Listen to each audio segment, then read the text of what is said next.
Nataranta ang Malacanang sa ginanap na maisog rally kahapon sa Tagum, Davao del Norte nang dagsain ito ng libo-libong galit kay Pangulong Marcos dahil sa kaliwat kanang korupsyon na nangyayari ngayon sa ating bansa. Sa kabila ng panggigipit sa naturang rally, katulad na lamang ng pagkasuspende ng kanilang gobernador na si Edwin Hubahib dahil sa pagbigay ng permit na makapag-rally ang maisog na pinamumunuan ng dating Pangulong Rodrigo Duterte.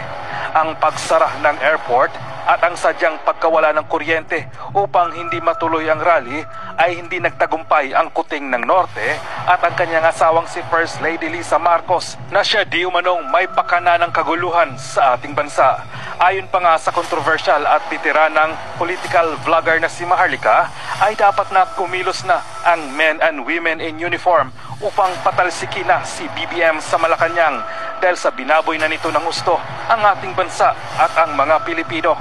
Komento pa nga ng ilang dismayadong netizens, dapat ang taong bayan di na pwedeng manahimik kasi sobra na ang pang-aabuso sa kapangyarihan nitong nakaupo na gobyerno. Talamak sa pagnanakaw, pag pinabayaan ng taong bayan, baka magdeklara pa ng martial law kasi ayaw